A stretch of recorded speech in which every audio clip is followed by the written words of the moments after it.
The mic drop.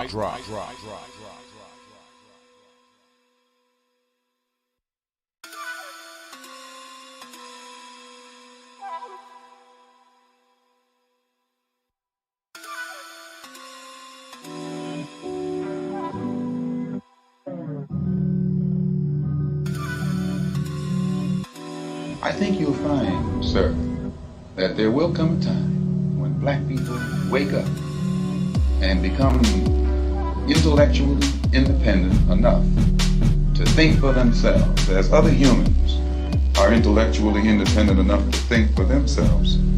Then the black man will think like a black man, and he will feel for other black people.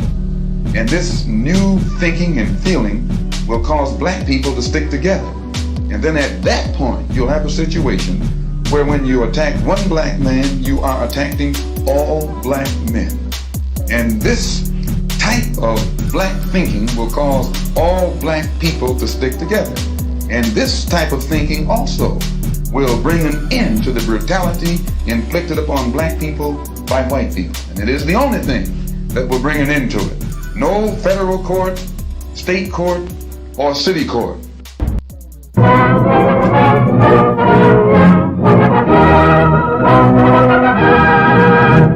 We're celebrating Negro History Week to emphasize the achievements of persons of African blood. What has the Negro to celebrate? The great scholars of our day are now saying that persons of African blood gave the world the first idea of the unity of God. In our own country, we find that the Negro, in spite of his enslavement, achieved likewise. Negroes felled the trees, drained the swamps, cultivated the soil, produced the staple upon which the wealth of our Southland has been based. The mic drop. Mic drop.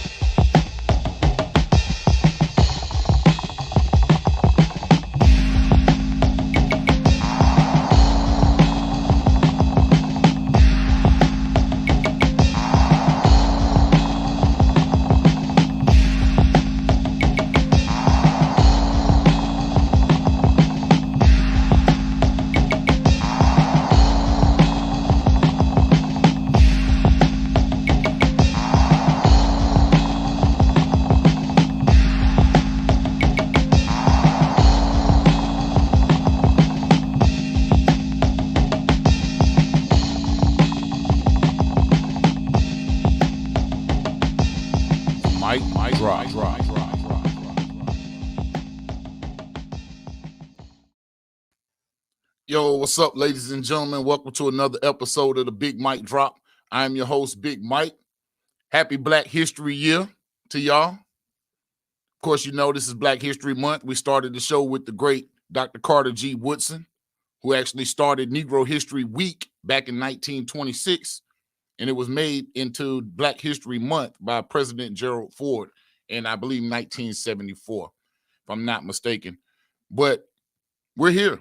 We're in February 2021. For those of us who've made it, it's good to see y'all. What's up, Frank? Frank in the house. Happy Black History Month. I got my homeboy G Green. He's going to check us out tonight, man. He's going to come kick it with us. I'm actually going to throw the link in the description real quick. And let's see if we can't get him in there. I'm going to put that in there. So the link is in the description. Those of you who are checking us out on Facebook, those of you who are checking us out on YouTube as well, don't forget to hit like and share. We're trying to spread this word of the Big Mike Drop, trying to get this message out here, get everybody on code. Johnny, what's happening, man? Johnny in the house. You know what I'm saying? Happy Black History Year to you fellas. And you ladies out there as well. Shout out, let me know you're in the house tonight, man. Let me know who's in the house tonight. Like and share the video. We got a nice show tonight, man. It's just some things we're going to talk about. I had an interesting adventure last night with a group of change agents in Mobile, Alabama. Some people from McGill and St. Mary's. That's my alma mater. And then, of course, I graduated from LaFleur. But I went to McGill and St. Mary's. So I know a lot of those people, a lot of those families I've known for a long time. So to sit back and chat with people who, you know, want to make a difference. That's pretty good, man. It's good stuff. Especially people, you know, white people, black people, everybody sitting together. Heather, what's up? Chris Jones, what's happening? Happy Black History Year to you. So, did y'all hear about? What's up, Mary Jane Doe? Good evening. Glad you made it back. Please like and share this video. Let's go ahead and get this thing out here, man. I'm trying to really get the message out here, because right now we're entering some pretty crucial times, man. It's a lot of stuff going on out here, and I know I start every show saying that, but I guess that's the purpose I got a show. I mean, if there wasn't nothing going on, there wouldn't be nothing to talk about, right? So, in the memory of Hank Aaron, Mobile, Alabama, I did purchase my Hank Aaron jersey. Hank Aaron, a Mobile native, played for the Mobile Black Bears in the Mobile Black Shipmen, if I'm not mistaken. That was the name of that. If anybody has any images of Mobile Black Bears jerseys or Mobile Black Shipmen's jerseys, please let me know. Send them to me. You can inbox me and just let me see it. You know, it's a part of Black history in Mobile that's been lost. And, you know, we need to get it back, man. We need to start teaching this to our kids. These are things that are being buried and that are being lost in translation. So, with that being said, Gary Green should be joining us. Hold on one second. Let me see. Took me back to the same page. Let me see. I'm trying to get G on here. Those of you, somebody try to click that link that's in the description and see if you can get on. I did put the link in the description. I'll put it back in there. Click it and see if you can get onto the show. For some reason, I don't know what's going on. This link I'm sending out is not working, and I need my guest to be on the show. So he has a lot to say, and I know for those of you who checked us out back in the summer, man, Gary Green, a real good fella, man, real active in Mobile in the community, and you know we had a surviving the experience forum with the Mobile police chief. We also had Judge Carlos Finley, who I do believe is running for mayor of Mobile. So, you know, y'all check out his platform, man. Show your support to a brother. And it was a couple of attorneys, Marcus Fox and Mouche Taylor. They were there also. So, you know, and can't forget Dr. Raul Richardson. You don't see the link, this is https streamyard.com. It's in the comments there.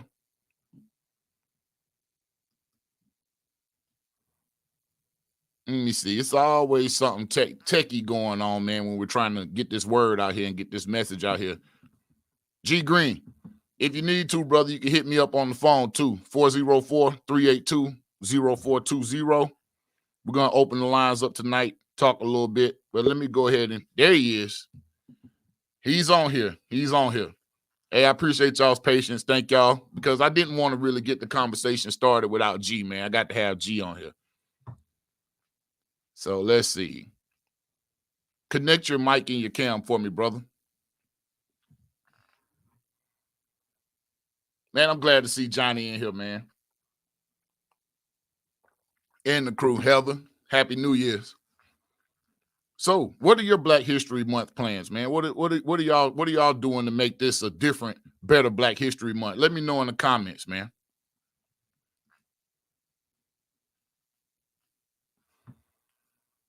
We still having a little bit of difficulty getting through. I see you on here, brother, but I can't see your face. Let me text him.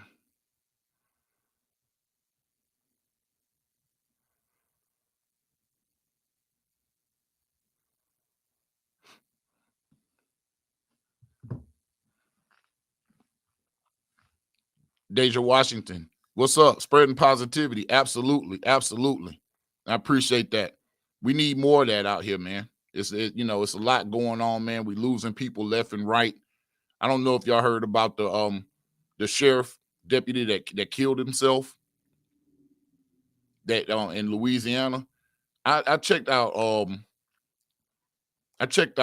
Fly Nubian Queen, and that's who I like to listen to on YouTube from time to time. And she was talking about this gentleman. I'm gonna post a link in here so you can go check that out, man. Very interesting, very eerie too, man, because the brother wound up killing himself. His name is Clyde Kerr III. Look that up and look up his story. So, Chris, you say you're turning up your mentoring throughout Baltimore. That's good, man. Baltimore needs more black men that's getting out there, helping these kids, man. I think a lot of times people tend to just kind of turn their back on the youth. And we had a long discussion about that last night because it's not working out the way that us grown-ups are going to think it's going to work out.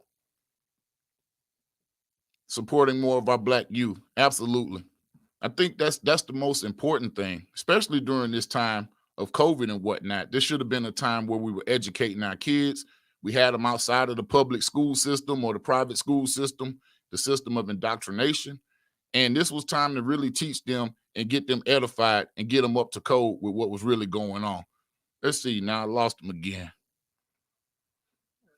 Maybe he'll come back in. So let me get started with the first story of the night.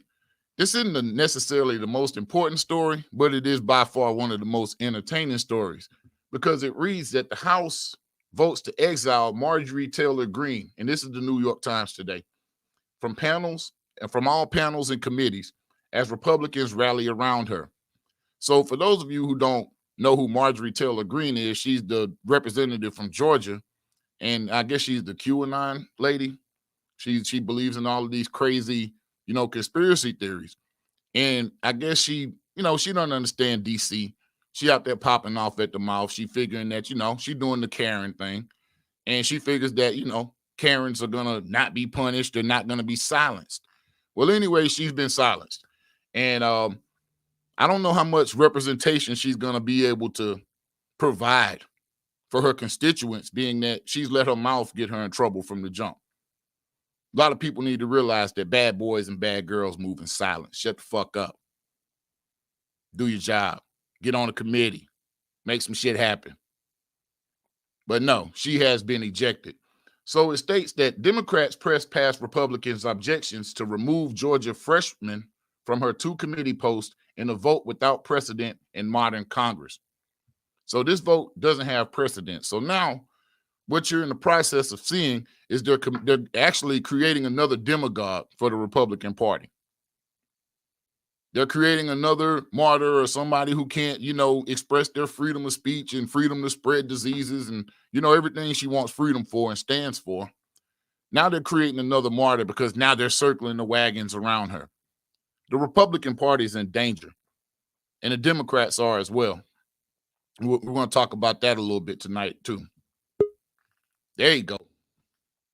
There he is. All right, ladies and gentlemen, without further ado, I'm going to go ahead and add Gary Green, the G-Man himself, Wayne Allen in the house. Jay, what's up, man? What's up, G Green? What's going on, man? Sorry cool, for the technical difficulties. I'm always like, let's always do a dry run first because our original encounter as you got into the business was our sound. So yeah, man. I think we got it going, man. I think we got it going. Had to adjust my safety settings. I ain't with the man listening to me, so it's like, well, let me check settings. So apparently I had all mics and cameras denied to my phone using the internet. So I had to go back and change my settings. Okay. Well, good, man. I'm glad you were able to make it on, brother, man. Like I said, I like building with you, man. We ain't built since last year for real. So It's definitely time for a check-in, brother. How's everything going? Man, everything's going great, man. Just like everybody else surviving this COVID, trying to take care of my family like everybody else, man. Just doing what you can do. Yo, that's what's up, man. I was shouting out to my man Wayne Allen, man. That was my supervisor when I was in the Air Force, man. That brother Wayne Allen raised me, man. And it was funny because we were at the Jay-Z concert and he walks up to me like head full of white hair, man. And it's like, yo, what's up, man? At the Jay-Z concert after 20 years. So Wayne Allen in the house. Good to have him. Deja Washington in the house. She said, her cousin, what's up, fam? What's happening? Johnny Kennedy in the house. I asked Johnny to be here specifically. Oh, that's the homie right there. That's the homie, man. That's past homie. That's family. Oh, that's man. Break bread. Family, man. Don't have to be at my house. I don't have to be at my house if he comes to visit. My kids are his kids and vice versa, man. That's my man, 50 grand. Yes. Cliff Jones in the house from Blended Lines family, man. Y'all check him out, man. Blended Lines. We got the podcast coming back too, don't you, Cliff, man? Shout out. Let us know what you got going on there.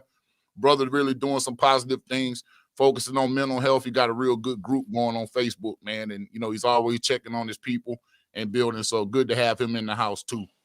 So what's been going on, G, man? What's happening down that way? Hey, man, just everything's starting to gear up. Local elections, candidates have submitted their names, and we know who the three are running.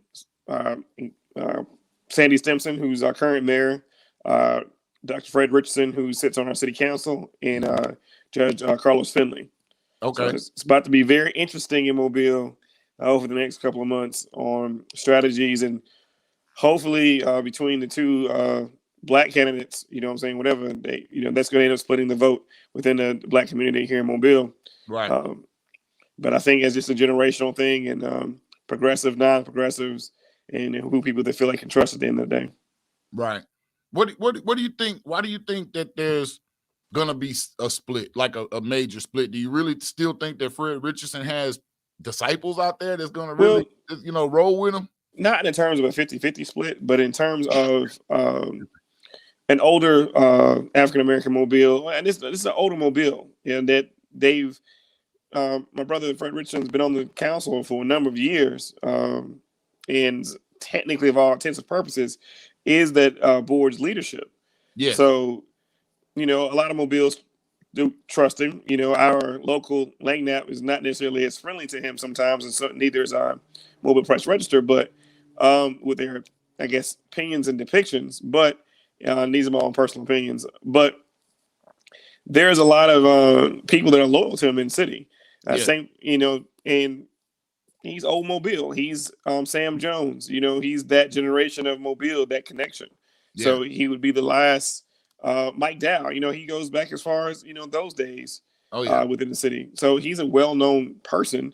It's just, I think it becomes a generational thing to a certain degree. And I think, you have Carlos with him running for the judicial spot last local election. And, he really got out there and grind. So the people who didn't know him, I'm more than certain. And when I say he was everywhere, he was everywhere. I don't care, ribbon cuttings, what baby crossing the street, school functions, PTSA meetings. Like the brother was everywhere. So it's not like he's not known in the city, And his family is also a very historic family within Mobile, because he's related to the family and the doctor that Franklin Memorial was named after. So, he has very deep roots, within the city. So, like I said, you've got loyalists of all kinds, and you don't need that much to beat your opponents. You can win by one, percent of the population. It's amazing that this is actually happening, man, because we talked about this last night. I was with a group of McGillians and St. Marians last night, and we were just talking about change and just trying to get to know each other a little bit, each other's culture a little bit, so I was able to open up my ears to that and kind of just get some feedback with that. No, it was good. It was really good. But we were talking about the difference between Black politicians who come from activism, like Fred Richardson, and then you got Black politicians that come from legal system, like Carlos Finley. Well, and it's actual the difference between the old school and the new school when it comes to politics, and you're seeing a lot more of the Black politicians coming from the legal system. Well, this is a unique situation. Not necessarily with Carlos, because Carlos comes from a very civil rights era active family. His father was heavy into the Black Power movement, if that's what you want to call it. Mobile. His father, a lot of the NCAA meetings and so on and so forth, they were held, on property that, if I'm not mistaken, I would have to go back if I remember correctly from the African American Trail. So if I'm off a little bit, let me know. But his family was his father particularly was basically attacked by the city of Mobile on kind of trying to stop how they were doing business. And they had Finley's drugstore, was the first Black owned drugstore in Mobile. Right. And so they're deep rooted. He's fell back into politics. He was just a lawyer for a period of time, then he became a judge. But his family, they're pretty solid, as far as they're also old Mobile. I know a few of them. I mean, I've had the opportunity to meet the judge, but I know a few of the younger Finleys as well. Okay. I mean, good people, man. Real good folks, man. So I'm gonna keep my eye on it, man. I definitely have an interest in, seeing who wins. Of course, because we got vested interest in Mobile. I think as far as changing the power structure, you would have to have. I personally would want Fred Richardson to stay on, city council. Yes, because that's a very powerful position. And then I would like Carlos to, win for mayoral because of, I mean, you sat down with him one-on-one before. I've sat down. I just like where direction he's going. I don't agree with 100% of everything, his methods or, some of the things he said, but I can get behind it. Right. Absolutely. Vance said he's gonna catch the back end if we still on. So yeah. I know. Come on, I'm gonna shorten my answers. My bad. Nah, you good, man. You good, man. I'm here for a little while tonight. I'm rested up, man. I think and like Vance was saying too, I was going there. I think Fred is more powerful, solidified in his position. I think he knows the inner workings. Maybe he should drop back. I think maybe he should drop back and support Carlos, man, because Sandy Stimson is trash juice. Now, get him out of there. He's a nice guy. I met the guy one time, man, but other than that, he's trash juice. I mean, I agree. I mean, I would call him man trash juice. I'm sorry, man. You know how I am. Man, you work. You know these folks, man. I'll probably see him again. I had to see him. I had to see him. So he's trash juice. So I wouldn't say anything on him. I would say to his face, but I've been in sit down meetings before, and I'm pretty sure the way I expressed myself was not necessarily welcome. But this was around the time we were discussing. The hot topic was police brutality. Yeah, and I didn't agree necessarily how the city was handling it, nor the people that were sitting in that meeting. But I'm pretty sure that the forceful way in which I raised my voice was not necessarily conducive for the environment. But but it's a part of being tired and being fed up and being told it's going to get better later. It's not as bad as it used to be. Whatever. But I know that's the peaceful thing to say in the position of power that he's in. But as a person who lived my whole life, and I live in a predominantly white neighborhood, and I'm still, feel like I need to, carry a pistol with me. Right. Right. So, and we had a joke about this. Some friends of mine were discussing, and we were saying that, African Americans, in this day and age, like I do pretty well, financially. My wife does pretty well financially. We live in a very nice, well-to-do neighborhood, but I don't feel safe here that I can go to Crichton, Pritchard, places that, with a high crime area. And I don't, and I've been in those areas. I've been, areas of Baltimore, whatever, that you really should be scared. I'm talking about the Wire on steroids. I'm talking about, places in Philly, places in different parts of, west end of Birmingham, which is rough. San Diego and so forth. It's not a hood I don't feel safe from, safe in. And I've never carried a pistol in those places. Never. Right. Never. Right. Some people say, I'm a peaceful dude, but I feel like I need to have one while I'm out here. Because I don't know what's going to happen. And it's the irony of that is crazy. I've done all these things and trying to do everything the right way to quote unquote live the American dream. But here I am, safe in my own place that I paid money for, that I feel like, I got to be careful who knocks on my door, who's driving up and down my street, when my kids outside playing. Hey, George Carlin said about the American dream, man, you have to be asleep to get it. You know what I'm saying? So, or sleep to believe it. That's what he said. You have to be asleep to believe it. It's a dream. Yeah, interesting place. Oh, my bad. I mean to cut you off. No. Go ahead. No, the new America we live in is that, and I was thinking about this earlier today on the way home, and I was thinking about talking to you about it, is that, and I think we may have touched on it, you and I, we were on the phone talking, but looking at the way that so many people are just followers and don't think things through or don't have enough information, or I don't even know sometimes they want the information. Right.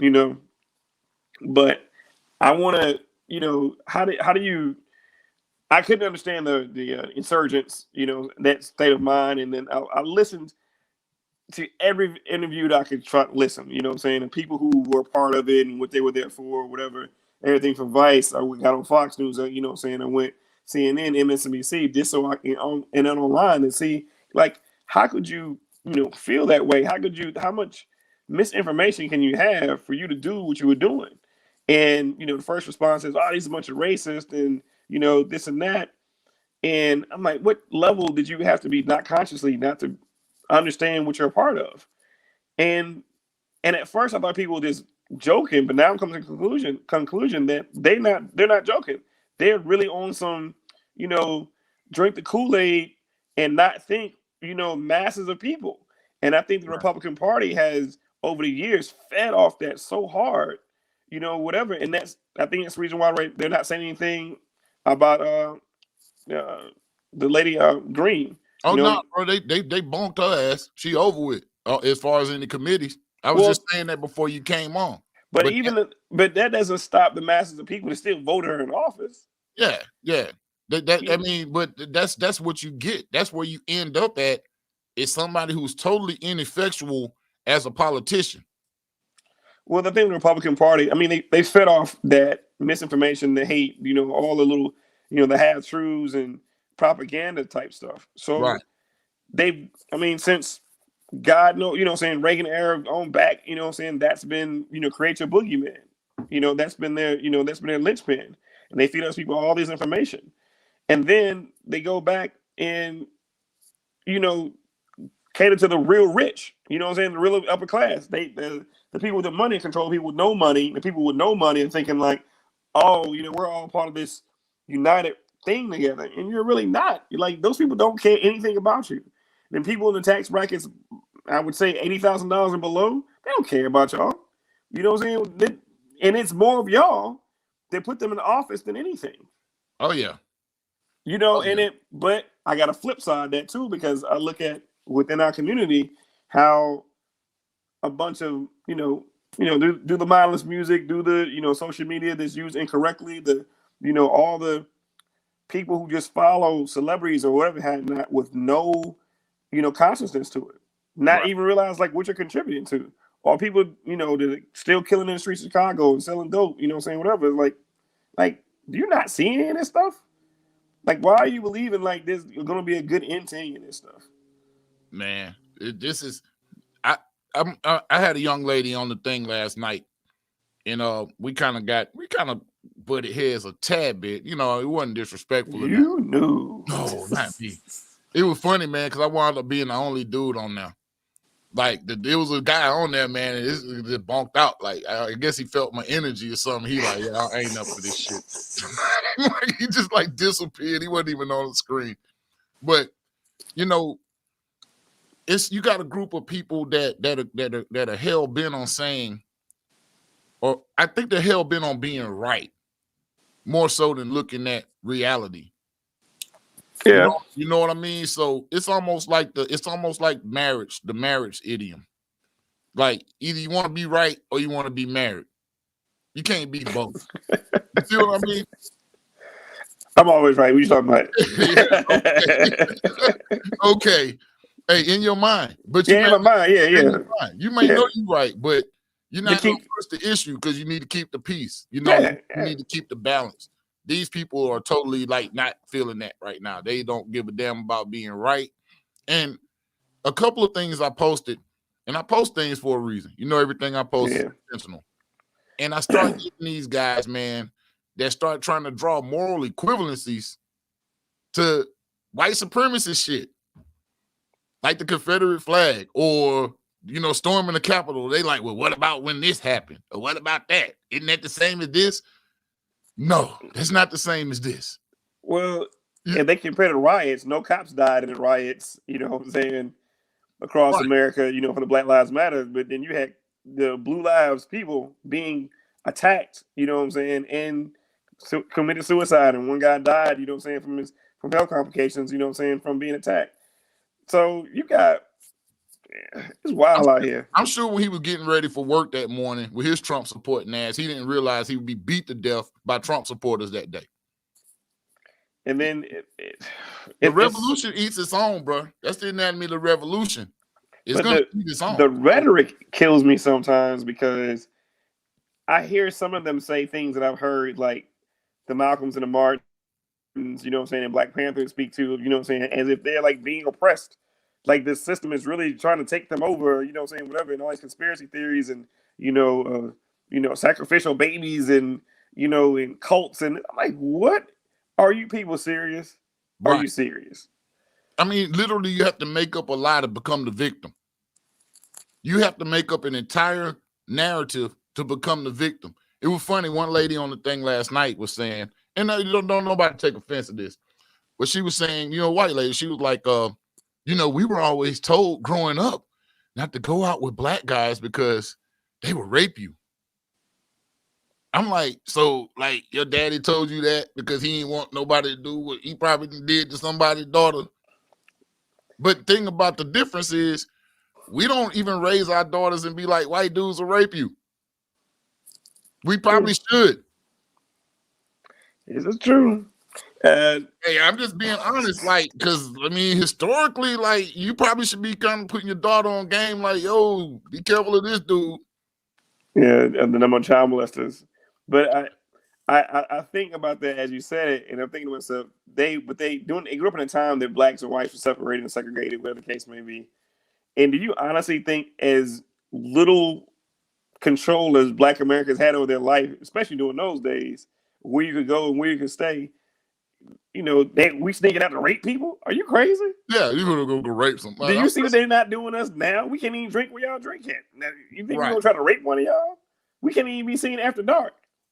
But if you notice the narrative, and I know we jumping around here, but this is flowing. The narrative is actually going more towards black dudes being the rapists. I don't know if you heard about the NFL cat that beat the shit out the girl, the white guy that beat the hell out the black girl. I didn't read the story. Wheeler. I saw the pictures. They're trying to have a mental health conversation about this shit. Oh, it's a mental health conversation with him. Oh, same way that, the meth epidemic, is not treated like the crack era, even though it's far reaching, if not worse. But, now it's a mental issue, same thing, these people need help and counseling and, let's get a whole task force together for, addictions. Right. Get out of here, man. Correct. Yeah, get the task force for addiction. Like they had the task force for us for addiction. They ain't kicking nobody's door. Jump out and beat everybody's ass. Shoot, just start shooting. You know what I'm saying? Like, but the connection between all that is really, is really amazing. Is that you have a large amount of white America that were on pills. Because I know when we were coming up, who did pills? Nobody, not for real. I went to McGill, sir. Okay, in normal high schools in Mobile County. In every other high school in Mobile County. There was not McGill, apparently. I went to McGill, sir. The population as a whole, I would say the black population as a whole, didn't pop pills. No, black population wasn't doing it. Yeah, that's what I'm saying. Like even at McGill, we didn't pop pills because we didn't have access to them. We weren't going to see a doctor like that. I mean, to get those type situations. Right. Lower drugs, so maybe you can score some cocaine, if you were lucky, or the marijuana, of course, dominating. But those parents that got their kids put on Ritalin, and all these derivatives basically are just watered down versions of those drugs. That's all meth is. They're missing that, that same euphoric that they got, calmness, so they got when taking, methamphetamines. And I'm just like, it's got to really suck that the thing you use because you couldn't deal with your children got them addicted to drugs, and then they started doing all these crazy things for drugs. Right. So and it was I'm gonna take his vast thing. I saw this report. It was very interesting. As always correlate crime and and what's causing the crime, whether it be loss of jobs in the area, what the case may be. But it was one of the areas, I believe it was Connecticut, up over the northeastern seaboard. Maybe I'm gonna say it was Connecticut. They had a public official come out basically saying they didn't want black men. They were seeing so many black men up there because they were dealing drugs, whatever. It was Maine. It was Maine. It was Maine. Okay. So you remember the story. So how about that was the same area? They looked at the kids that have been put on Ritalin and stuff like that and narcotics. That's one of those high areas. It was deeply red right there in that area. Right. So I'm like, this is your own fault. Right. All this stuff is all connected. Like everything you're scared of, you're creating yourself. Right. my man Steve Barber, the baddest ass drummer besides, that I know. I say it's some drummers that's out there, but this motherfucker is the baddest drummer I know. Steve Barber said it's used as a weapon on society, and addiction knows no color. Absolutely right. The addiction doesn't know the color. It's just the response of the government where the color starts getting involved. Of course, you see this is like an opioid pandemic now. It was a crack epidemic, but it wasn't as much kid gloves used to deal with it. You know what I'm saying? Exactly. I mean, it's on point. And I'm one of the gentleman's name we just messaged, the drummer. I'm sorry. Yeah, Steve. Yeah, Steve. And it's not. We're not saying it's addiction across the board. A lot of lives lost on during the crack epidemic and during this meth era. But what we're saying is the way the government handles it completely is totally different. With us, it was a crime from the user to the seller on down, and now it's public health issue. It's a public health issue. Yeah. It's been spent like a public health issue. And now, like I said, we're supposed to empty out our tax dollars to help these people. But they didn't do that for the crack epidemic. They gave us Rockefeller laws. Right. So, and we talked a lot about that, and like I said, it's good to get with people of, the different races, man, and talk about things because you get an insight as to where people are. But it's also good for us to talk about our issues and talk about them openly. So, that's why I had you on. I wanted to talk about something that's a little bit. Let me know if I'm getting too crazy on the topic. But Assata Shakur has been put back out there on the terrorist list. $2 million bail. $2 million bounty on Assata Shakur's head. Assata Shakur is 73 years old. And they put this out about this woman. And matter of fact, something? Let me go and put it up here. I got a picture of her. It's gonna kind of go over your head, G, but let me switch this up. Boom. I don't know. That ain't gonna work either. It's kind of over your head. I'm fine. So it's a revolutionary. Yeah, man. But Assata Shakur is still on the FBI's most wanted list, and she's listed as a terrorist. However, she's in Cuba, by the way. That's Tupac's godmother, for those who don't know. But however, they won't not call these people that raided the Capitol terrorists. This woman, 73 years old, 40 years ago, trumped up charges, shooting and killing a cop, so they say. But she's a terrorist. Since when did killing a cop make you a terrorist? Depends what the prosecutor is.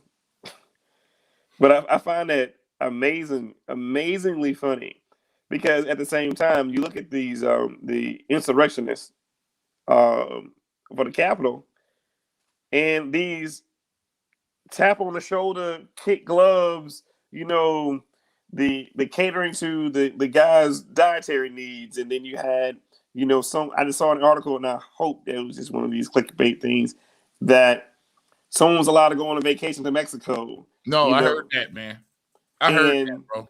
And all these things, what I'm saying, how these people are being treated.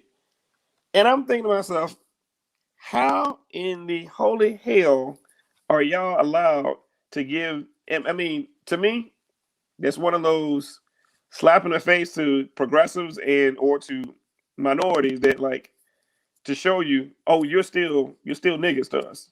You know what it is? It's them 300 federal damn judges Donald Trump put in place. But what kind of signal does that send? You know what I'm saying? That I know if I'm a young white male who's on the fence about, the AQAnon or whatever it is and the Proud Boys, I can stay on that side of the fence because, what are you going to do to me? This is always going to look what these guys did. This is the only thing they did to them. Right. You're not stopping criminals. Isn't that the whole concept they try to treat us? Is they're going to be so hard and so severe, so mean, and nobody's ever going to want to do this again. Right. And for the most part, it keeps most society in check. But got to think about the mind fuck on this. Excuse me. Go ahead. That it does to your young white mind, black mind. You know what I'm saying? For me, it's insulting because I'm like, if I breathe too hard in the wrong direction, you know what I'm saying? You're going to slap me with 5 years. you know, all this other stuff. But then these people who are breaking down every little piece of history you ever taught me, from the kindergarten on up to the presidents, everybody respected the Capitol, White House position, no matter what your opposition, anybody, you know what I'm saying, whatever, all the rhetoric that they feed us, propaganda they feed us, you know, and you want to believe it because, like, you know, psychologically, what else are you supposed to believe? Right. But to show us, put a mirror and be like, hey, man, guess what? Y'all are still what we say y'all are. We still have control. You know, when the Eagles game, when they took Hurts out, you know, whatever. And I was like, look, I don't care who you are. I'll play, you know what I'm saying? It's like, to me, it looked like a control thing. It is a control thing, yes. You know, so, of course, you know, if I'm out here wilding and I'm part of one of these, you know, cult groups or whatever that Trump and the Tea Party basically created, you know, how, you know, like, yo, hey guys, we'll get away with it. See what they're doing? You know, don't hurt anybody. Right. You know what I'm saying? Whatever. The hell, man. But y'all still running it. And I know that in the end, we're only 18 African Americans. We're only 18% of the total population. You know, and they use our small percentages to keep us, you know what I'm saying, in check and make us and the world, so I've been outside this country, to make us still look bad. Oh man, no girl got real upset with me. I saw her shiver when I said it. When I was telling her that we're not going to be voting with y'all next time, with the Democrats. When I told her that, because we got to talking, and we got to talking about the Biden agenda and what's not really being done and what's not really being said. And you think about him dragging ass in the South Carolina, beat up, didn't know if he was going to win or not, and then Clyburn just hands the whole South over to him. In the typical old school fashion, really wanting nothing in return. So everybody now feels like, okay, we're supposed to wait. And we're supposed to keep waiting. But these young people out here, and myself included, we're impatient. But when I told her that black people got Joe Biden here, y'all give everybody black the credit, black girl magic, all that shit y'all got going on to get Joe Biden there. Why are we not on that one executive order? But I told this lady, I'm like, look, it's okay, because you can sit up and talk all that weight shit you want to, right? Because what'll happen is we'll go against Raphael Warnock. He'll be out next year. You'll lose the Senate. Now you just be an old lame duck president. You just be the oldest lame duck president if you keep playing. So and see, this is this hard divide I have with this current administration. You know what I'm saying? Whatever that's being put in place now, it is the most diverse, you know what I'm saying, administration that I've ever seen. You know, actually having Hispanics over Hispanic, you know what I'm saying, directors, leadership, you know what I'm saying, whatever certain positions, it's very strange. I have never seen it before. Or having someone who's of the LGBTQ community, make sure I got all the letters right. It's mind blowing. But what I don't see is, like your normal suspects, your Cory Bookers, you know what I'm saying, and those people of that nature, still kind of who straddle the fence and not deal with black issues. So it's kind of like, on one hand, like, yeah, I'm glad it's diverse, but in the second half, I'm like, well, what y'all gonna do about the shit that we been complaining about for the past 15, 20 years and so forth back? Right. You know what they try to hit us with? And we're going to answer this question Chris did. If either one of you were president of the United States, what executive order would you draft first? Think about your answer, Gary, but I'm going to bring this up real quick.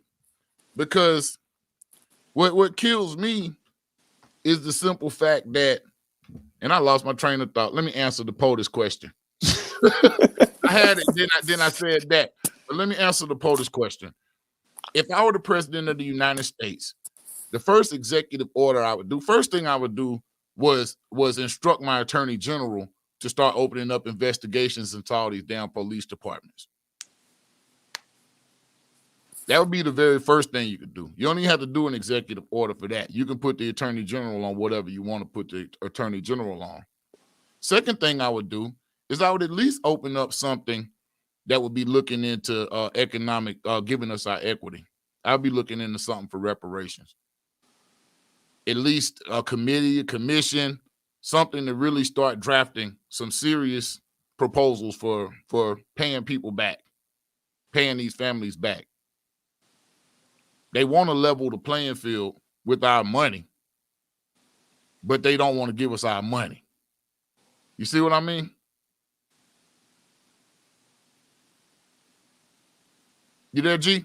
Yeah, man. Oh, I thought you were done. I was like, okay. Yeah, I'm done. I'm done. Oh, okay. I didn't know if another sentence gonna come behind that. Reparations for Black people. Absolutely. Now you got all of this specific language, and I actually pulled them up. So let me just go through this real quick. And y'all tell me, is this rational or reasonable? Joe Biden has signed 45 executive orders since he's been in office. Go ahead. Out of the 45 executive orders, 1, 2, 3, immigration, 1, 2, healthcare, environment, equity. Let's get to the first, equity. He directs the Department of Housing and Urban Development to review the Trump administration's regulatory actions and their effects on fair housing, and then take steps necessary to comply with the Fair Housing Act. That's what I was going to bring up. They keep hitting us with the same shit. Voting laws. Oh, we're going to make sure we're going to sign a new Voting Rights Act. We're going to make sure the Fair Housing Act. Stop goddamn giving us shit that y'all was supposed to been gave us and say, oh, we're going to make it work right this time. That shit was signed 50 years ago. Abide by it. Stop trying to give us the same shit every election. Stop trying to give us a new Voter Rights Act. Stop trying to give us a new Fair Housing Act. Or really, I don't give us new nothing. I just say, we're going to make sure we abide by it. That's the type of thing. That's what keep you on the yo-yo, bro. Well, that's what keep you on the yo-yo. But hold on one sec. I'm gonna go through a few more because that didn't really quite make the case. All right, equity. Directs the Attorney General not to renew federal contracts with private prisons. That's supposed to benefit us. Another one in equity. Recommits federal agencies to engage in regular, robust, and meaningful consultation with tribal governments. I'm sure the tribal governments are like, they probably don't want American government interference. This is the one that really kind of pissed me off. Equity. This was January 26th. Acknowledges the rise in discrimination against Asian Americans and Pacific Islanders in the past year. Directing the Department of Health and Human Services to consider issuing guidance on best practices to improve cultural competency, language access, and sensitivity toward Asian American and Pacific Islanders in the federal government's COVID-19 response, and directs the Department of Justice to partner with Asian American and Pacific Islander communities to prevent hate crimes and harassment. That's the first fucking people that came to your mind when it came to equity.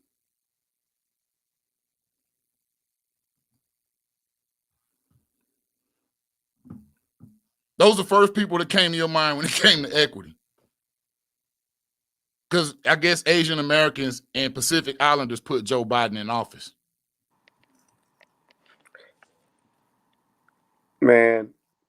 Well, you look at a situation like this, is that there's new people in the pool now along with us. They're using it as cloud cover, for a lot of things. So I'm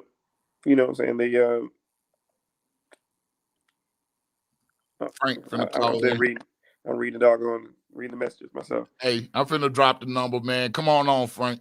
Hold on one second. Let me move that out the way. So you're looking at all these people making these contributions, to the civil rights struggle. Now I'm like, okay, this is getting me awful crowded in this room. Like, like literally, like I agree with you. Like, when are we gonna start dealing with, you know what I'm saying, issues that affect the black community? Man, Susan Rice got up on the damn thing and couldn't even say she was black. She got up and said, "I'm the daughter of Jamaican immigrants and enslaved Americans." I'm like, "Oh, okay." I'm like, God damn. Like, is that bad?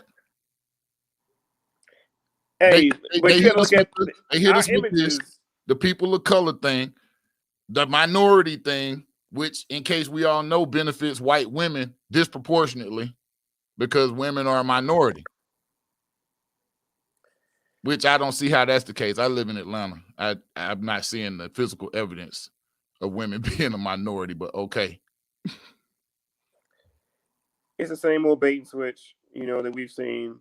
You know, wait your turn. It'll get greater later. I promise. Oh, yeah. We got Frank. Oh, Frank. Bro, what's up? What's up, man? You hear us? Oh yeah. Okay. All right, cool.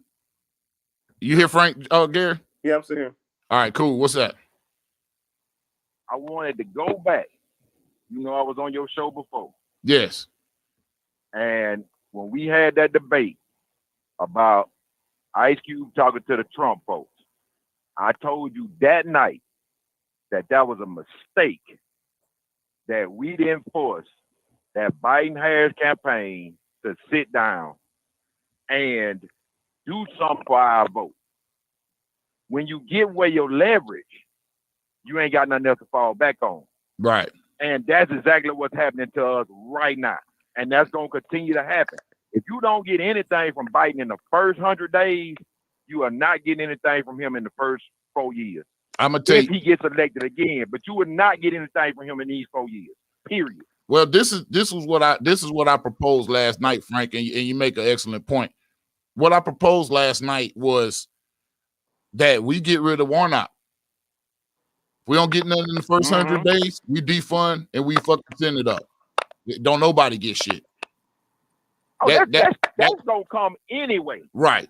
But you know, yeah, that's going to come. But that's not a leverage point. That's what I was saying when I was on your show before. That we as black folks had that leverage. But getting rid of Warnock is not, or also it doesn't matter which one of them you get rid of. But it's not a leverage. You're not gonna force them to do anything in the first 4 years. Right. If they get reelected again, you're not gonna get anything. You already let the leverage go. Had it. I don't know what leverage we had back in August I don't think we had leverage. That was my whole thing with what Cube was saying, and that's why I went against what they were saying. I disagreed, not in theory with what they were doing. I disagreed in timing and strategy. The strategy was off because we really didn't have leverage, Frank. But him sitting down with Trump folks, and not saying he was on Trump's team, because that was debunked when they tried to put that out there. But neither side cares for you and never has cared for you. So you need to get something from either side. Which one are you going to try to get something from? But now we done let Biden just skate on down the road, and now you definitely ain't getting shit. You ain't getting shit. What Trump did in his not administration, anything. Period. Trump did his administration, even with the using the smoke and mirrors of Lil Wayne, Ice Cube, whoever you want to put in that category or whatever. And he passed some stuff that the right can place a hand on. It's like, oh, he's passed more civil rights bills and blah blah blah blah, and he's done this and that. And he did the same thing with done. If most people don't do this, but they don't dig through all the the after effect. They say there's law passed and the person signed it. But if you underfund it or never fund it, it doesn't get passed, you know what I'm saying, whatever. If it's not up to the point where it's being funded, it makes no difference. But the public perception is, or the news that gets reported is this person passed, you know what I'm saying, these bills or passed this law or whatever, or he signed this into law. If there ain't no budget behind it, you can't do nothing with it. That's anywhere. Yes. I'll say this. The thing I voted in I think, I don't know, maybe I'm the only one, but I voted against authoritarianism. I think that was the whole thing. Like, I didn't vote for Biden. I voted against Trump and what Trump represented. if we allow this country to go into a fascist authoritarian dictatorship, black folks ain't gonna thrive in that situation. Well, we were heading the whole worst with ours was more desperate than anybody's. We were already at a point was already racist type things being done in front of us, Right. That the whole basis of Black Lives Matter, protests and so on and so forth. But we were already behind the gun then and wasn't getting justice. Now you think round two and then more empowerment of those people to, hey, maybe we can get away with this. Whatever. You're Right. pushing it more back to pre-civil rights era, than you've ever had. Right. Because you're talking about no rights. I'm like, what are you going to do, nigga? You know what I'm saying? Nothing's going to... Same way they not doing anything, these guys right now that are swarming the Capitol. Right. They just let these damn maniacs loose out here. You got these Marjorie Green Taylors and all of these people like that. We couldn't keep them people in power. That couldn't happen, Frank. I always say that some of the bullshit need to drop at their front door. Because if it don't drop at their front door, then they still ain't gonna do nothing about it. They are not going to do anything about that until it hit their front door. Yeah, all them scattering through the Capitol and they scared. You know what? Why don't you listen to people that's been oppressed for 465 years? Right. It's a big deal now that it hit your doorstep. Now it's a big deal. But it's not even really a big deal. But it's not even really a big deal because they can't. They can't. Made that a big deal, dude. They still talking about that crap on TV. They talking about it, Frank. They talking about it, but they ain't doing shit about it. Cause see, what it would actually require, but what it would actually require is dismantling white supremacy to do something about that. Well, they're not gonna do that. They're not gonna do it. Both sides have a vested interest in white supremacy, so they're gonna try to handle this shit with kid glove. Right. They don't get hard until it come time to deal with black folk. So now they hard. Right. Now they arrested 200, 300 people. You know what I'm saying? When they down here to deal with black folks. But now they can't hardly scrape up nobody. Oh, we don't know. We got 100 people from the Capitol. Man, you fucking 10,000 people in the Capitol. Y'all got 100? Are we surprised? I'm not surprised at all. Are we surprised about the tough talk and the fairy tale outcome, the results of it? That don't surprise me at all. I said it when they all went up there. I said, ain't nothing gonna happen to them. Ain't nothing gonna happen to them. Absolutely nothing. It's not because we as people, I don't care what color you are, we have a bad habit of seeing stuff happen and then letting people stop talking about it and then we let it pass. Right.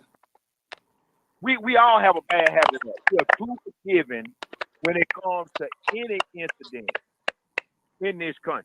Absolutely. It doesn't matter what incident it was. It doesn't matter who did it. If we keep quiet, shut our mouth, don't do nothing, don't say nothing, quit putting it on TV screen, then you're going to get that mind off of it. Right.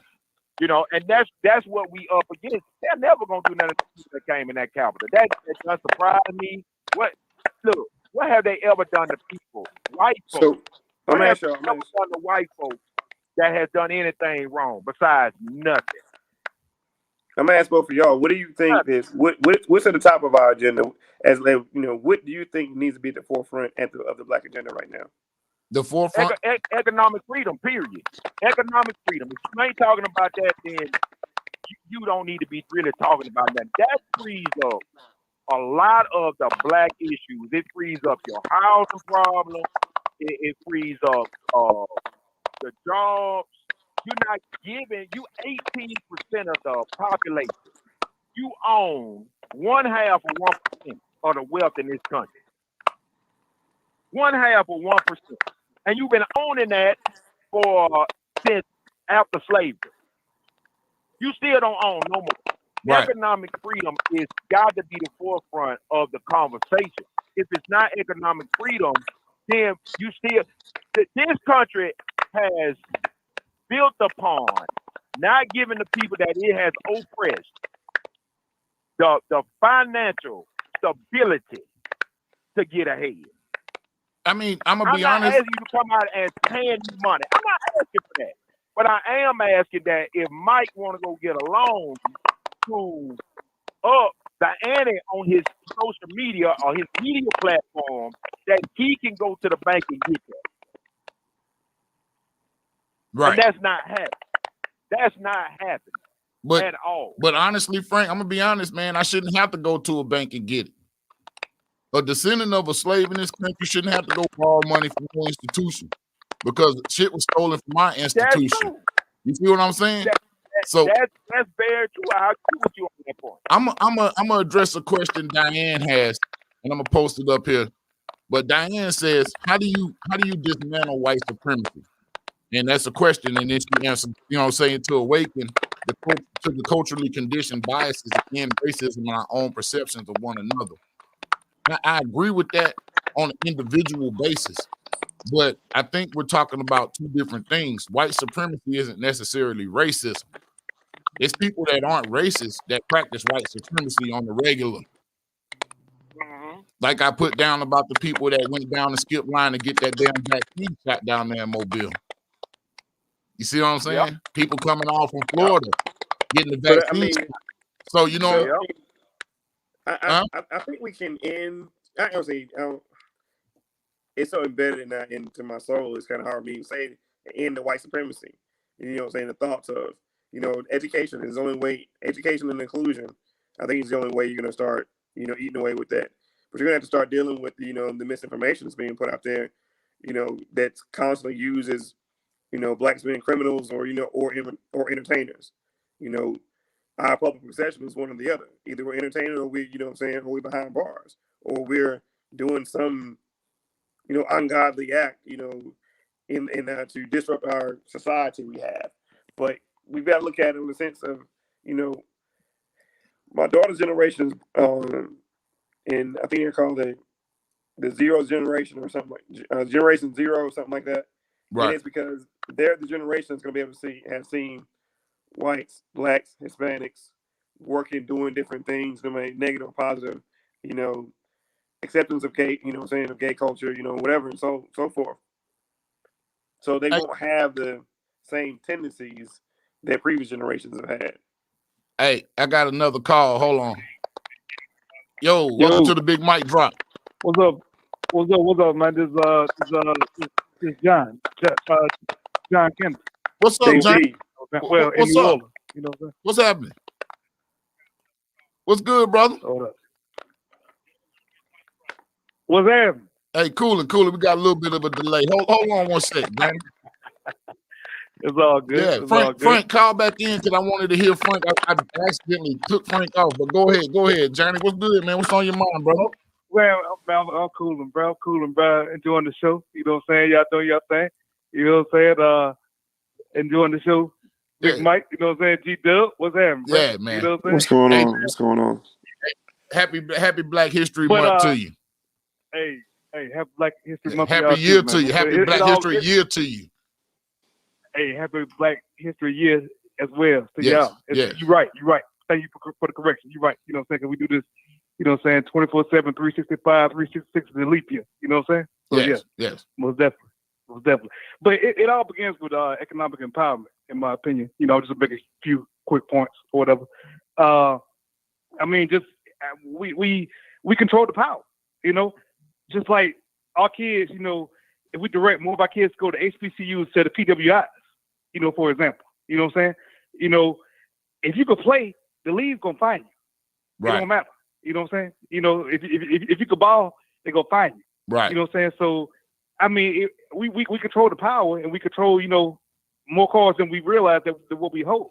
So I believe that, you know, we got to support, you know, Black businesses. You know what I'm saying? We got to, you know, sustain it, and we got to protect it by any means. Remember, you know, Tulsa, Oklahoma. You know what I'm saying?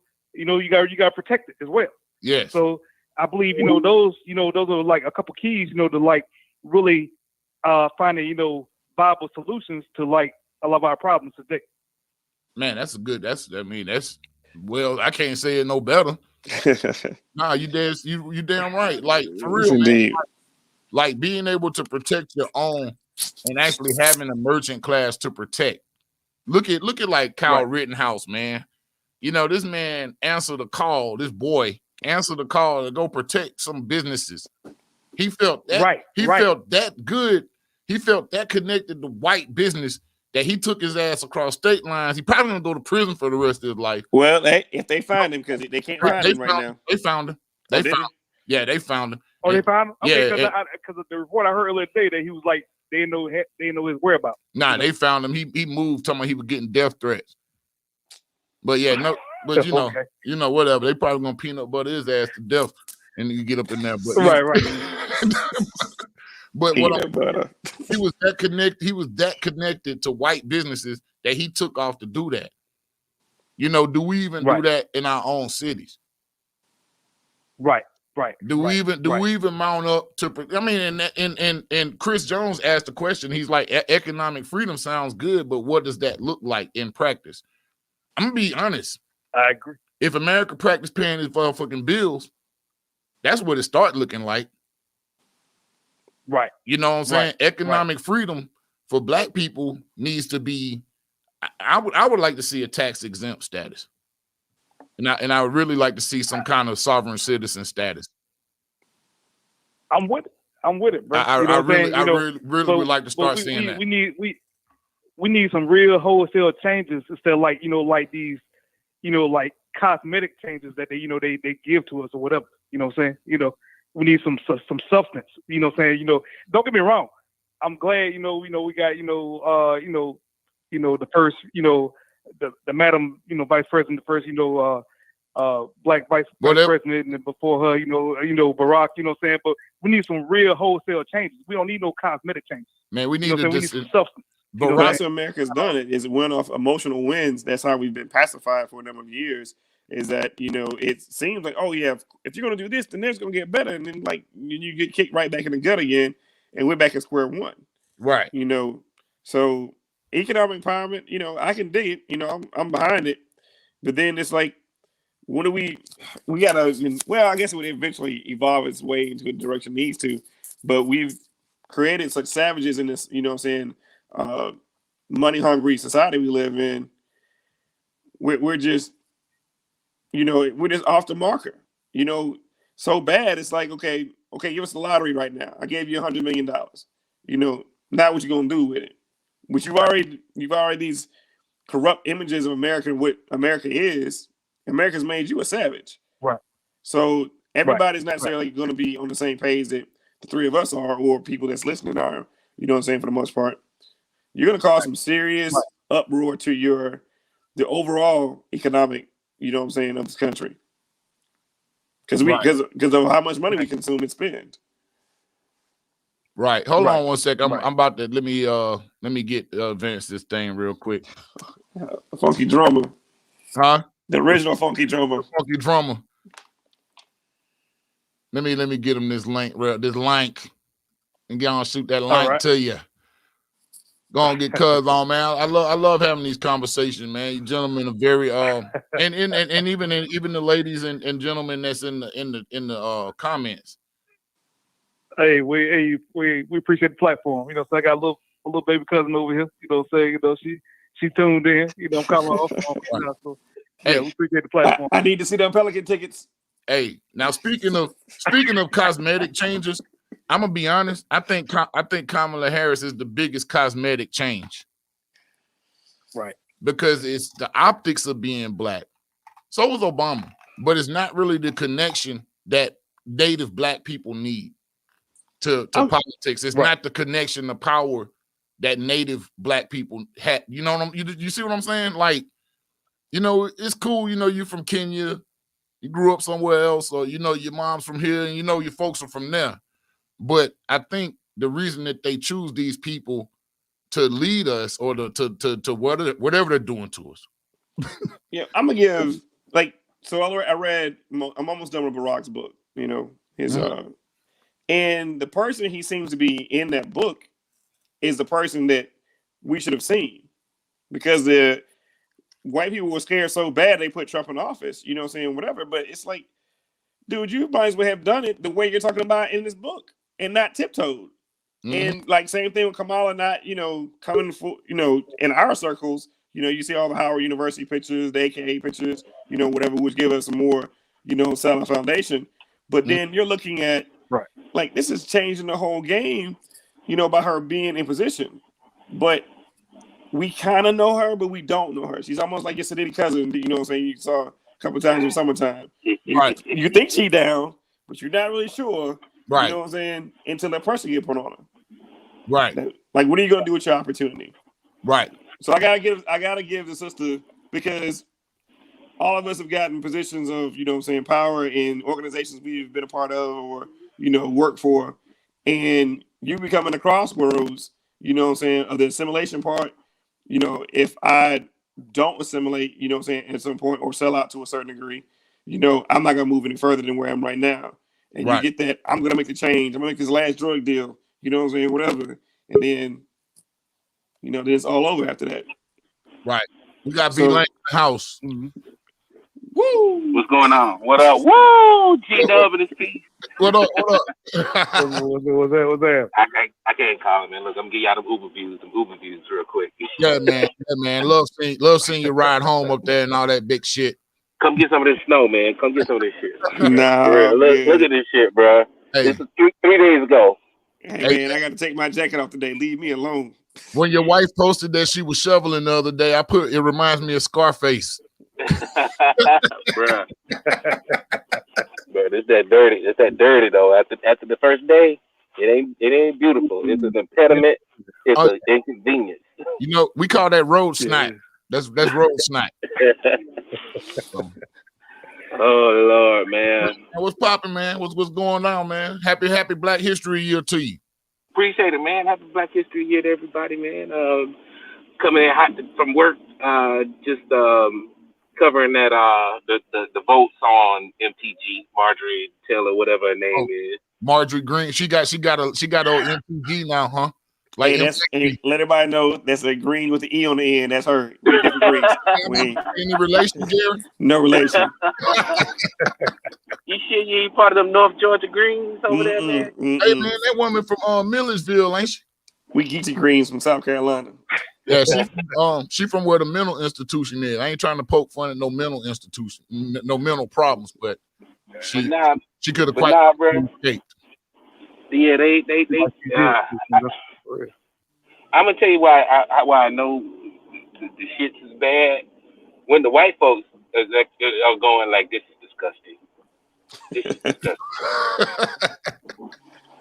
when the white people are like watching this lady get away with stuff, and they're like, this is disgusting. I can't believe we're watching this. I can't believe that this is happening. And then I'm the brother looking like, yeah. We see it all the time. And even just watching the procedures today, it's how they try. It used to be a time, and I have different views sometimes about this. Like, it used to be a time where they did code this shit in language. The Thomas Jefferson and the George Washington and all this language was so flowery and complex. Not just to keep us from not reading, but also to keep poor white trash from reading. Like I said, black people didn't invent the phrase poor white trash. So all these procedures and the way they conduct themselves in the Senate and the Congress, all that shit is out the window now too, because y'all just got rid of Steve King last year, and he said one bad thing. He barely said. He said, well, what's so wrong with saying white supremacists? And y'all got rid of him. But now you can't get rid of this lady. Right. Y'all going through all these mental flips and, well, it's procedure. I totally disagree with what she said, but I just don't like the way the Democrats are doing this now. And like all that shit where it's like, bro, y'all, the game, and let's say where we come in too as far as black people, the game has been given up as far as the government and, right. All the secrecy and the majesty of the government. Nah. Donald Trump blew all that up. All the secrets are out. So now you letting these crazy people get into the actual room. You letting the Marjorie Taylor Greene get in the room where she could actually almost make a law. Almost make a law. I don't know if she has the mental capabilities to actually make a law. I'm gonna be honest. I really don't. You don't need much. I don't see it. Bro, you don't need much. Look, they got one in the house. Like, remember? You know what? I'm actually have to go watch it again. Remember the Eddie Murphy movie, Distinguished Gentleman? Yeah. Yeah.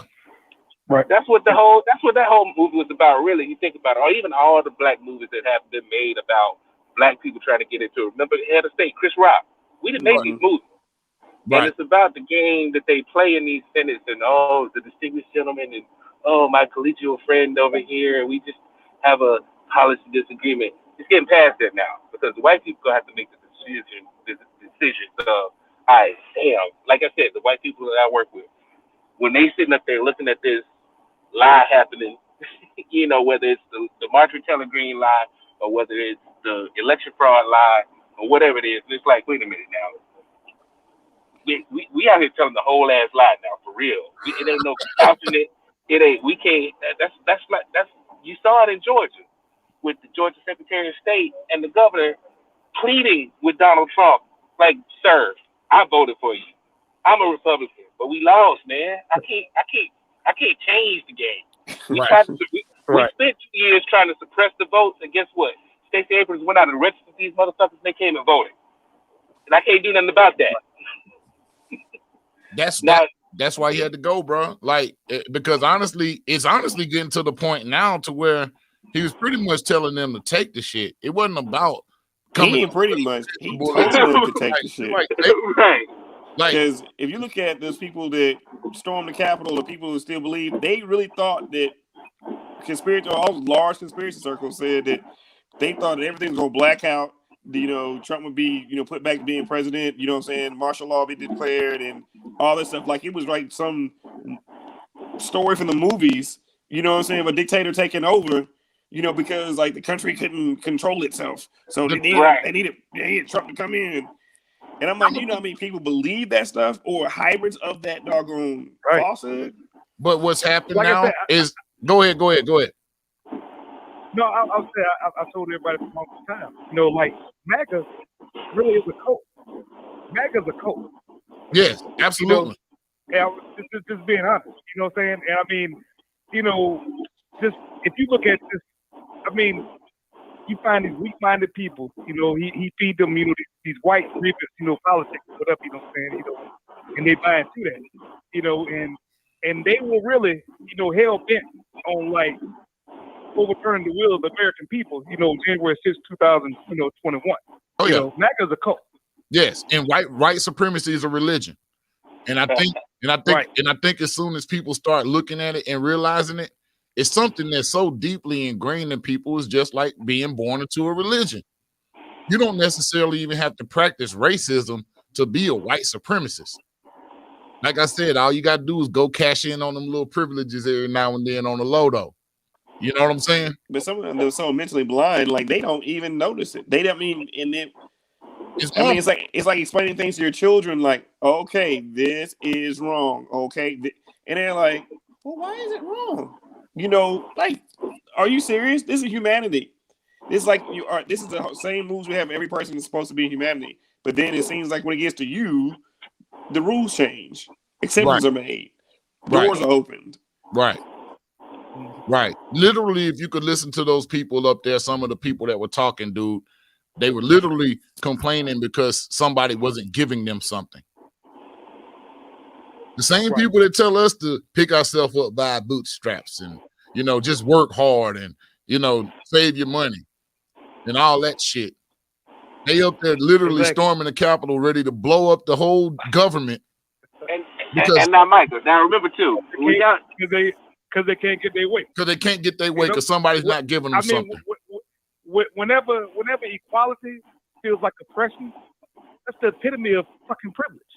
All day. There it is. Damn.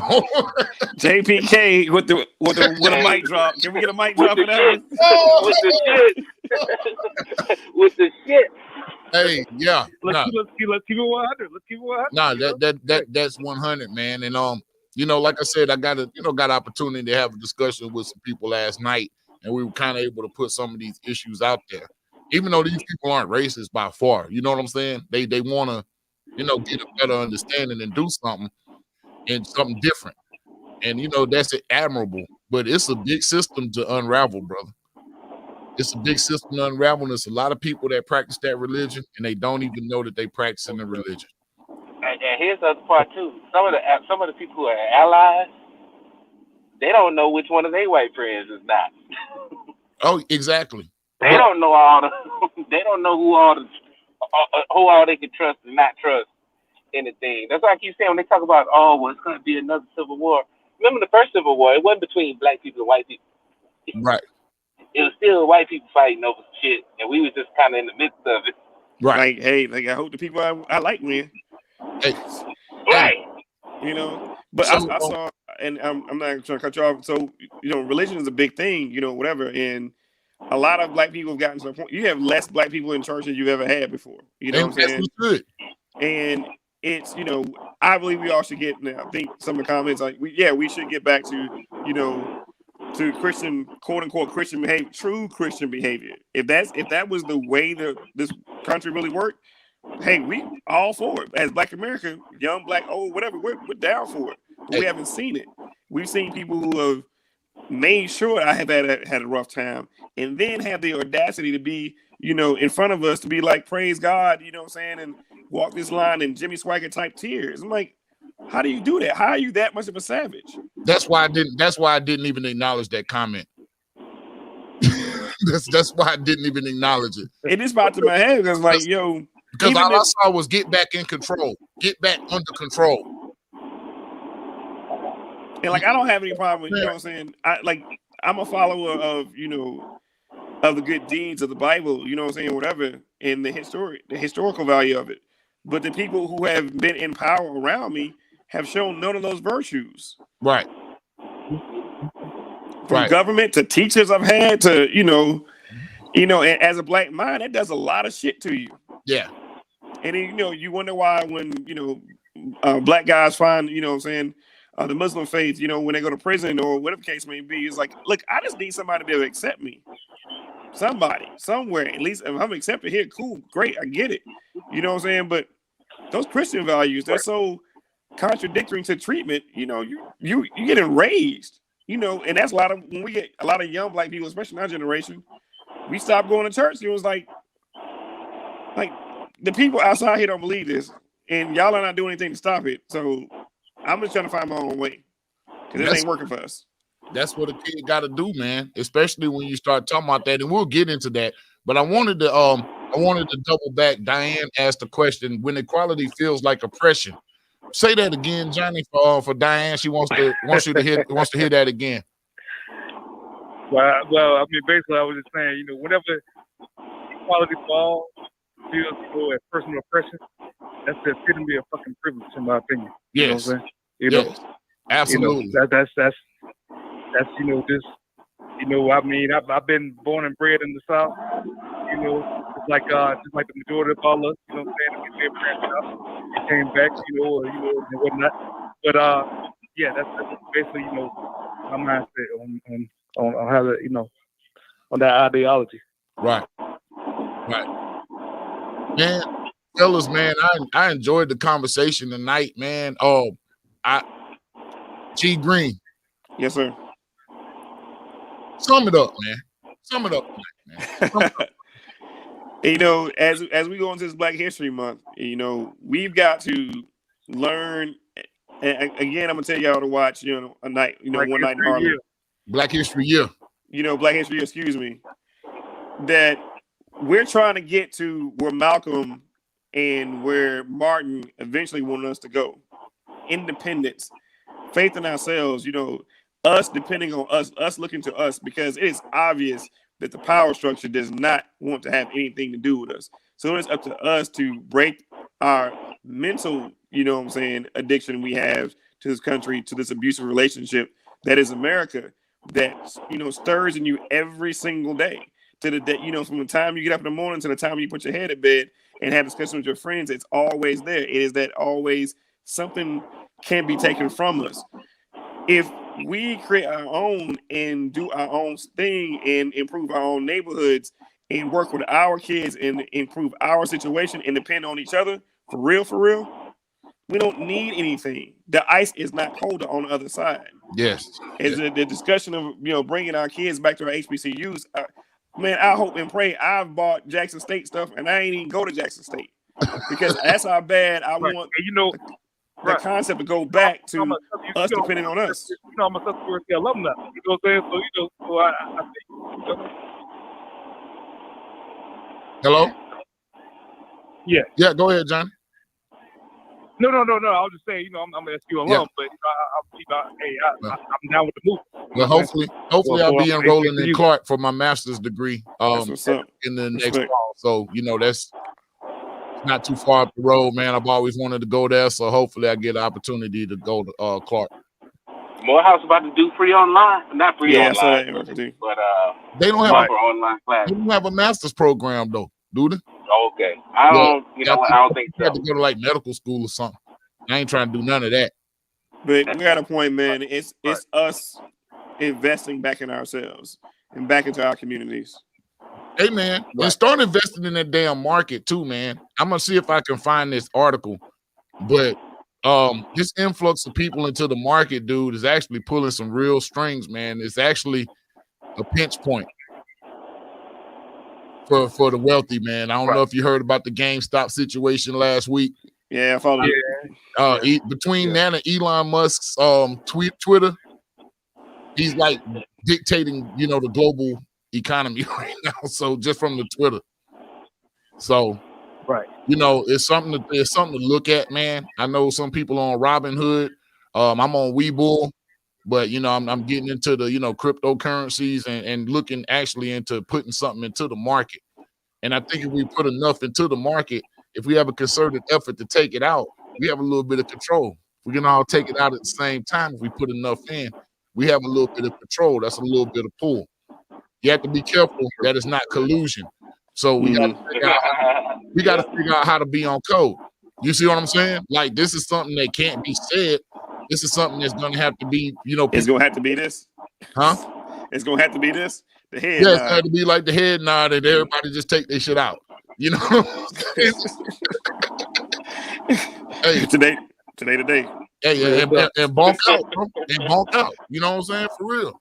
V-Lane, what you man? What's on your mind, brother? Go and wrap us up.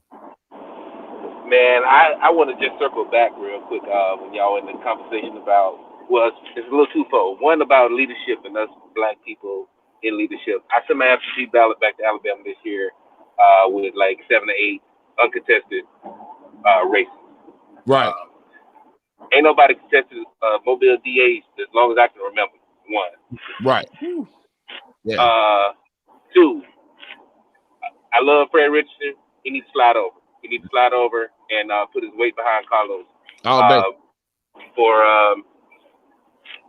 I have a few reasons, but the main one being that there's a whole lot of white folks that just not gonna vote for Fred Richardson. No, they're not. That would vote for Carlos Fitz. They will not vote for Fred Richardson. Agreed. Hey, and as much as I hate to say, you know, because again, Fred has done a lot, and he can still do a lot as a city councilor. Right. But at this particular time, place, and again, it's like the thing that people do. Well, it's his time. He's waiting. Nah, bruh. We need to get this. We need to get Carlos in that place. And Fred needs to stay on the council. I agree 110%. Because, and again, solely because between Carlos and his wife, they're gonna build a coalition, a multicultural coalition of people that could possibly get enough votes to beat St. Citizens. If you have a Fred Richardson, a Carlos, and a St. Citizens in the race, the St. Citizens gonna win every time. Yes. Right. Just tell them to get some tilapia too, just in case. Just a little bit, little fish fry. Get Tucker on speed dial. A little Tucker in tilapia. What up, Mitch? Hey, Bernard checked in, man. Big bro, what's happening, Bernard? No, that means my pops. Oh, that's your dad. I'm agreeing, yes. Oh, look. What's up, Dad? The original OG. What's up? Hey, salute to the OGs always. Salute to the OGs, absolutely. I do want to say this real quick. Just my thing is just always awareness. Like from a people, you know, awareness, balance, education. You know, y'all parents, y'all influencing kids and stuff. Awareness, knowing what the news is. You know, balance between, you know, trying to be woke and trying to kick it.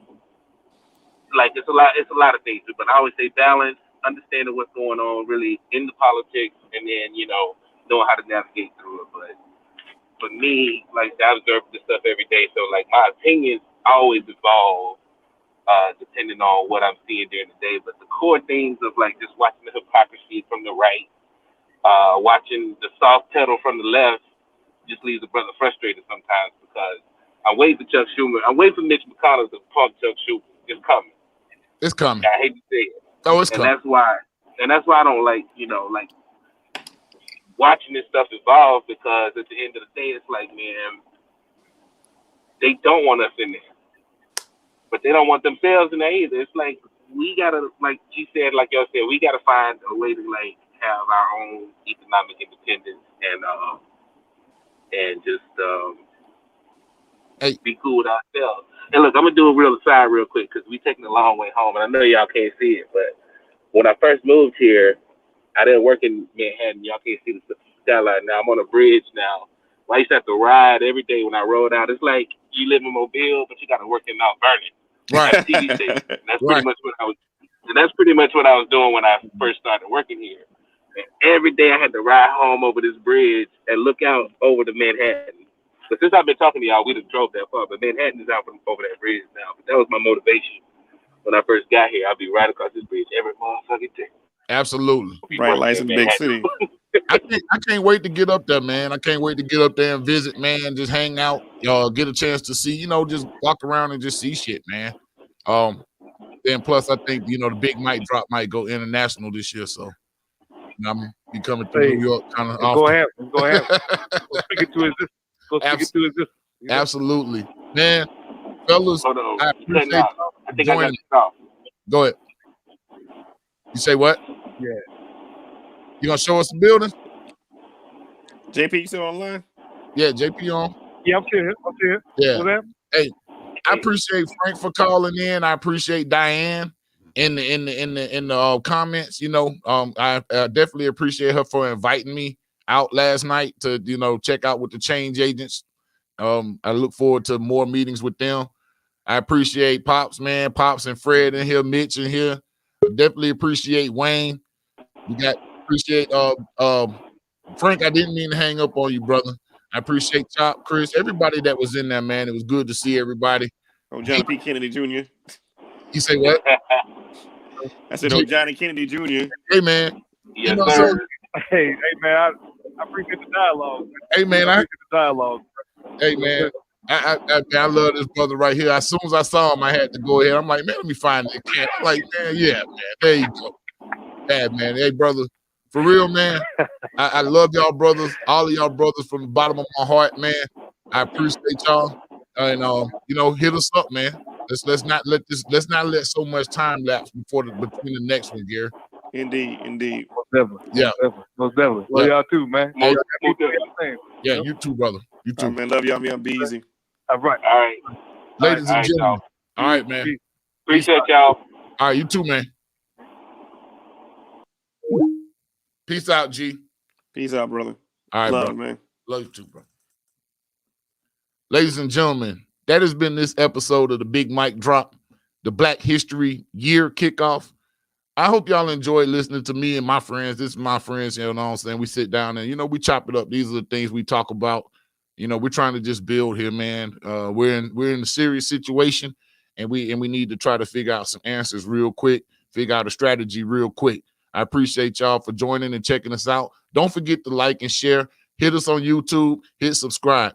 Also, we got merch. We got the new I Love Black shirts for Black History Month in the Big Mike Drop shop. So hit us up on www.thebigmicdrop.com. I will catch y'all next week unless something happens before then. Peace.